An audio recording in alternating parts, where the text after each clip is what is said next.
Negative Wealth Shock and Cognitive Decline Related to Aging and Health by myself, Sharina Salgado. So, why this topic, you may ask? Well, it's more common for us to hear about the financial impacts, costs that families, loved ones, and caregivers have to go through once their family member begins to suffer from cognitive decline, such as dementia or early Alzheimer's. But what we don't hear, which is not as common, um, is that financial shock can cause cognitive decline. So, what this means is because of new debts and financial expenses that happen at the ages of 50 to 65, it could cause so much mental strain on the brain that could cause someone to have cognitive decline and have symptoms of dementia and or Alzheimer's. So, here are a few definitions. Negative wealth shock, a sudden loss of wealth caused by rapid depletion of assets and accumulation of new debts, implying a decreased consumption of health-enhancing goods and services. Cognitive decline, the gradual loss of thinking abilities such as learning, remembering, paying attention, and reasoning. So with my article, this study was done for 15 years, and researchers said that people between the ages of 50 to 65 are at a higher risk of cognitive decline when they suffered from negative financial shock. They studied 8,000 people who lost 75% of their total wealth over 2 years, and 27% were more likely to develop dementia. The studies revealed that the link between a sudden financial shock and cognitive decline and dementia was only seen in people up to the age of 65 and not older. This is suggested because the researchers said that people over the age of 65 cope better with stress. So let's look at some of the impacts. Financially, one's not able to have affordable, nutritious foods. There's a lack. To not only afford nutritious foods, but maybe go out to eat or do fun things with their friends. One may have to work more than one job to afford things. Or, worst case scenario, they can't get a job because of their age. They're not able to go on vacations or enjoy other social activities. Definitely no early retirement. And another thing is that they are not ready for any other emergencies. Cognitive and physical impacts. So there's overall health and well-being in the physical impact area. There's also overwhelm, high blood pressure, anxiety. There's a lack of motivation to exercise. And there's some researchers that said that depression is linked to dementia. So higher depression rate, more chance of getting dementia. So definitely less time with family and overall just unhappy. So scams and frauds are very common among the ages of 50 to 65 and increase more with as one ages. This can be done by phone or computer, by emails.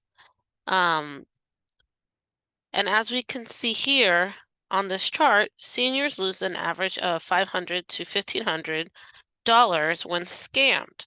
Now, looking at our age range that we talked about so far, 50 to 65, we can see that the average is about $400 to $500, which is easily the cost of any emergency that could happen in life. So AI scams are on the rise and projected to cost a staggering $100 billion by 2025, according to California Mobility. So financial, of course, this is going to have a financial security impact, and trust is going to be broken. And this will lead to a lot more instances of having people that have symptoms of cognitive decline. So over 1/3 of the victims lost more than $1,000 in AI scams, according to this chart. And 7% of victims lost more than $5,000 in AI scams. So let's look at some prevention to make sure that this doesn't happen. So having an emergency financial prevention is having an emergency fund that covers 3 to 6 months worth of expenses. An emergency fund is money you set aside for life's unexpected expenses, like car repairs, hospital visits, um, somebody gets sick in the family and you have to travel, or even a job loss. So having an emergency fund for 3 to 6 months is very important. Also, having prior debts paid off before 50, no, so that now you don't have debts on tops of debts accruing. Being aware of the cost of hospital expenses as one ages. In one of the articles I was reading, it said it costs $3,777,000 in 2021 for the lifetime cost of care per patient with dementia. Now, if having this heads up, knowing that this will be the cost of care, is creates such a more peace of mind, knowing going into these ages, higher ages, so that when you do go ahead and get dementia, say that does happen, and it may not, you and your loved ones already set up for the costs.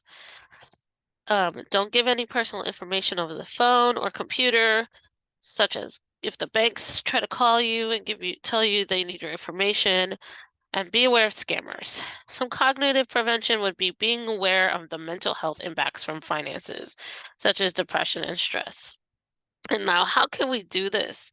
Well, find an activity that it creates freedom and gives you a peace of mind. So some things could be like gardening, reading a book, or some other fun leisure activity, hanging out with friends that you like. Um, Exercise. So going for a walk or a hike on the beach or getting around nature or even just a walk around the neighborhood. One of the things I didn't mention on here is maybe adopting a pet. Something to take care of where it keeps your mind um, going. And if you do get depressed or stressed, it could be your companion. Asking for help from a mental health professional is also a great way to prevent. And it's not here, but a financial advisor as well. Resources. So here are a few resources. If after the financial shock has already happened, there's a lot of resources by the state. There's different ones by the California Office of Attorney General. So there's types of elder abuse. They go by Bureau of Medical Fraud and Elder Abuse. There's a complaint hotline. There's victim services unit, which notifies its victims and their families about the status of cases that the Attorney General office is handling. There's adult protective services. So say someone finds out that their ex-wife or their children or somebody has been taking their money or somebody has frauded or scammed them. Well, now this could also be as a caregiver. Someone's hired to take care of somebody. Now you can call adult protective services. Seniors Against Investment Fraud, so a statewide outreach campaign whose purpose is to alert and educate Californians over the age of 50 about investing and telemarketing fraud crimes. So calling them up and seeing, okay, or even doing some research on the computer. Okay, what are they doing? What are they doing in their program that I can get more um, information about to be aware of? And then there's also research best practices and training and elder care locators. So, in review, we've talked about financial shock impacts cognitive health to persons aged 50 to 65 years old. Financial shock can be prevented with awareness beforehand on how to protect oneself from scammers. If one is caught in a shock situation, reach out to one of the resources. Get some help immediately from the state and the local resources. And of course, stay positive. Don't panic and do not get depressed.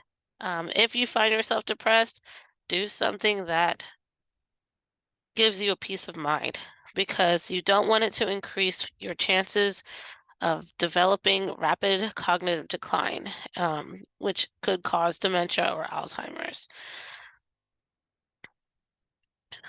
And here are my references. I hope you enjoyed this presentation as much as I have. Thank you.